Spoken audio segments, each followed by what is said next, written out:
તો નર્મદા જિલ્લાના વાતાવરણમાં પલટો આવી છે કે રાજપીપળા શહેરમાં વહેલી સવારથી વાદળછાયું વાતાવરણ જોવા મળી રહ્યું છે।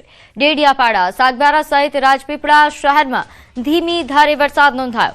શિયાળાની વિદાય સમયે માવઠું ત્રાટક્યું છે। કમોસમી વરસાદ થતા ખેડૂતો ચિંતિત બન્યા। ઉભા પાકને નુકસાનની ભીતિ છે તો આંબા પર આવેલા મોર પણ ખરી જતા કેરી પણ મોંઘી થવાની શક્યતા।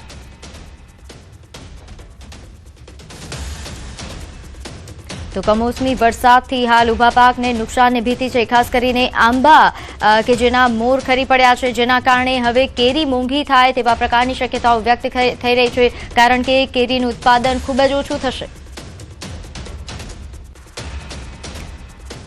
તો ડેડિયાપાડા, સાગબારા, રાજપીપળામાં હાલ ધીમી ધારે વરસાદની સમાચાર મળી રહ્યા છે। આ ઉપરાંત આસપાસના ગ્રામ્ય વિસ્તારોમાં પણ વાદળછાયું વાતાવરણ છે, જ્યાં પણ હવે ધીમી ધારે વરસાદ પડે તેવા પ્રકારની શક્યતાઓ છે।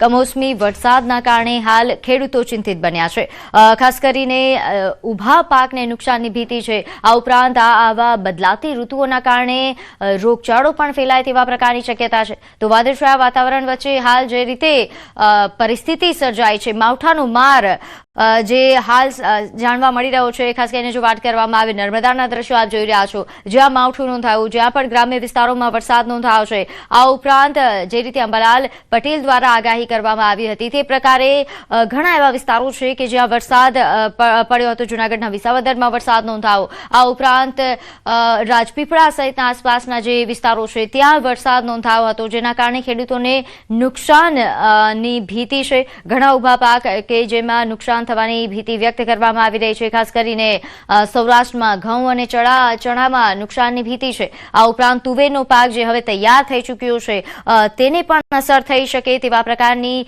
ભીતિ સેવાઈ રહી છે। આથી તુવેરની ખરીદી પણ શરૂ કરી દેવામાં આવી છે। તે વચ્ચે હવે આ બદલાતી ઋતુના કારણે, આ માવઠાના કારણે ખેડૂતોને હાલાકી ભોગવવાનો વારો આવ્યો છે। તો ઘણા એવા વિસ્તારો છે સૌરાષ્ટ્ર સાથે દક્ષિણ ગુજરાત કે જ્યાં વાદળછાયું વાતાવરણ નોંધાઈ રહ્યું છે, ત્યારે આ બદલાતી ઋતુના કારણે ખેડૂતો ચિંતિત બન્યા છે, લોકો પણ ચિંતિત છે। તો હવે વાત બુલડોઝર ગર્જના અને ડિમોલેશનના દર્દની।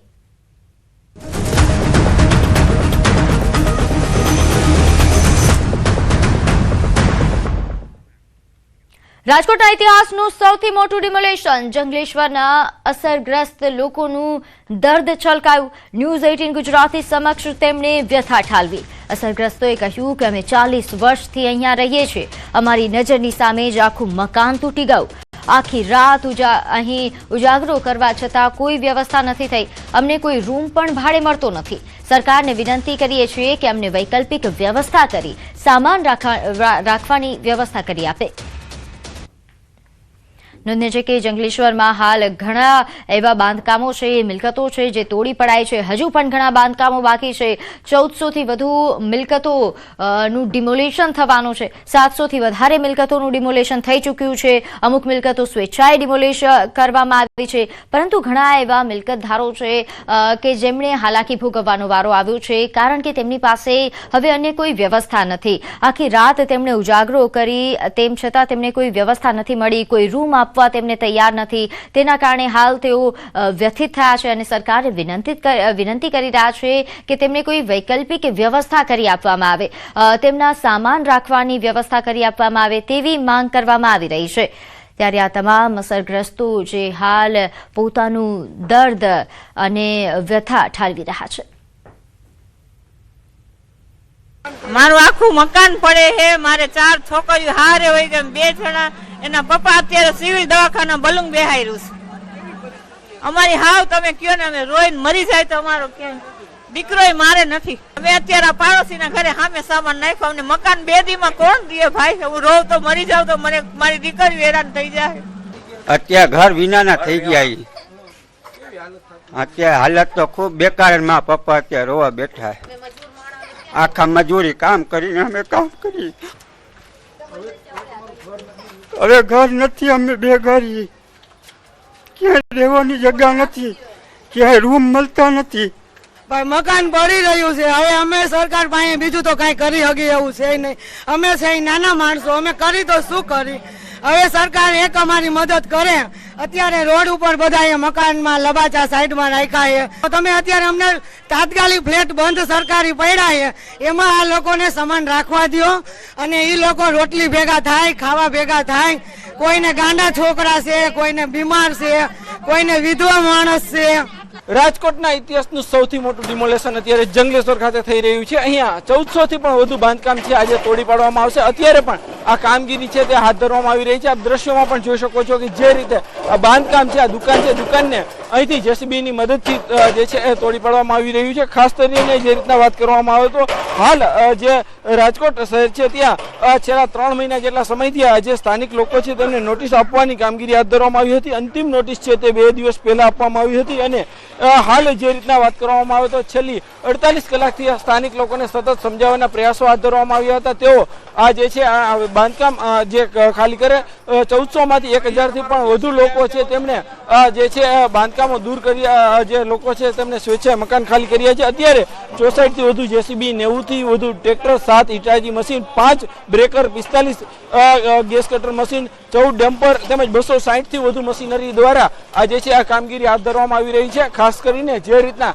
રાજકોટ શહેરનો જે જંગલેશ્વર વિસ્તાર છે તે પણ ક્યાંક જે છે અહીંયા અત્યારે ચુસ્ત બંદોબસ્ત પણ જોવા મળી રહ્યો છે. અહીંયા જે છે રાજકોટ જિલ્લા ઉપરાંત આસપાસના જિલ્લાઓમાંથી પણ પોલીસ ફોર્સ બોલાવવામાં આવી રહી છે, રેપિડો ફોર્સ પણ બોલાવવામાં આવી રહી છે. તમામ જે છે અહીંયા ચુસ્ત સુરક્ષા વ્યવસ્થા પણ ગોઠવી દેવામાં આવી છે. કોઈ અનિચ્છનીય બનાવ ન બને એના માટે આ જે છે વ્યવસ્થા કરવામાં આવી રહી છે.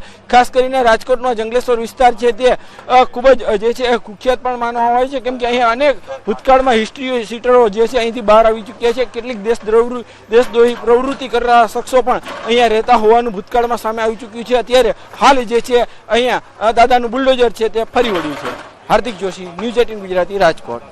આ શાંતિપૂર્ણ રીતે ડિમોલિશનની પ્રોસેસ ચાલી રહી છે અને આમાં કોઈ પણની લાગણી દુભાય નહીં, કોઈને અનનેસેસરી હેરેસમેન્ટ ના થાય એના માટે પ્રોપર પ્લાનિંગ કેટલાય દિવસથી ચાલી રહ્યું હતું, જેના ફળ સ્વરૂપે છેલ્લા 2 દિવસની અંદર 60 થી 70% લોકોએ સ્વયંભૂ પોતાનો સામાન ખસેડી લીધેલો છે. પોતાના મકાનો પણ તોડવાના ચાલુ કરી દીધા હતા. 40% જેટલું ડેબ્રિજ પણ એ લોકોએ હટાવેલું હતું પોતાની જાતે. અને આજે પણ માહોલ એ રીતનો છે કે અમારી ફાયરની ટીમ, મેડિકલ ટીમ, ડ્રોન સર્વેલન્સથી માંડીને સોશિયલ મીડિયા મોનિટરિંગ બધું ચાલી રહ્યું છે. તો રાજકોટમાં પોલીસ અને પીજીવીસીએલની મોટી કાર્યવાહી. પોલીસ અને પીજીવીસીએલ દ્વારા સર્ચ ઓપરેશન શરૂ કરવામાં આવ્યું અને ગુનેગારોના રહેણાંક મકાનમાં દરોડા પડાયા. 8 ગુનેગારોના રહેણાંક મકાનમાં સર્ચ ઓપરેશન હાથ ધરાયું, જ્યાં એસપી સહિત ઉચ્ચ અધિકારીઓ દ્વારા ડ્રોન કેમેરા દ્વારા સમગ્ર ઓપરેશન પર નજર રાખવામાં આવી. કુલ 74 જેટલા ગેરકાયદેસર વીજ જોડાણ મળી આવ્યા, જેને કાપવામાં આવ્યા અને 68.6 લાખનો દંડ પણ ફટકારવામાં આવ્યો. પોલીસના મેગા ઓપરેશનની આ કામગીરીમાં જિલ્લાની એલસીબી, એસઓજી, વિંછિયા ભાડલા અને જસદણ તેમજ આટકોટ પોલીસની ટીમ પણ જોડાઈ હતી. તો કચ્છના ગાંધીધામમાં પ્રેમ સંબંધનો કરુણ અંજામ સામે આવ્યો. ખન્ના માર્કેટમાં પ્રેમીએ પ્રેમિકાની હત્યા કરી દેતા ચકચાર મચી છે. ઘટનાની વાત કરીએ તો એક હોટલમાંથી મહિલાનો હત્યા કરાયેલી હાલતમાં મૃતદેહ મળી આવ્યો અને પોલીસ દોડતી થઈ ગઈ. પોલીસે મૃતદેહને પોસ્ટમોર્ટમ અર્થે મોકલી વધુ તપાસ શરૂ કરી છે.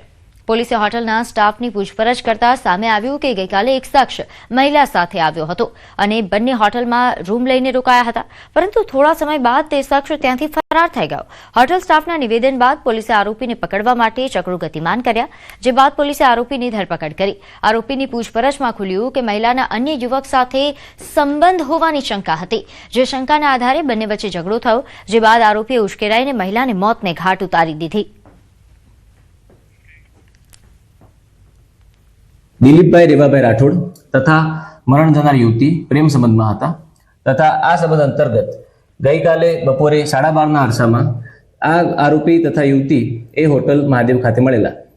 આ મુલાકાતમાં આરોપીને યુવતી પર શંકા લાગી કે એને અન્ય યુવકો સાથે પણ આડ સંબંધ હોય.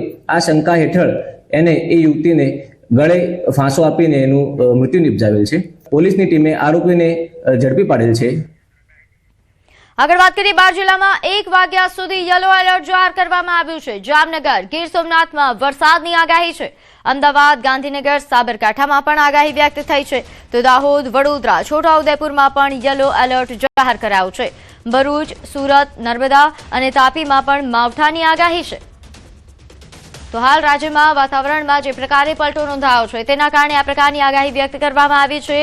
12 જિલ્લામાં 1 વાગ્યા સુધી યલો એલર્ટ છે. ત્યારે હાલ વધુ વિગત સાથે મારી સાથે સંવાદદાતા દીપિકા જોડાઈ ગયા.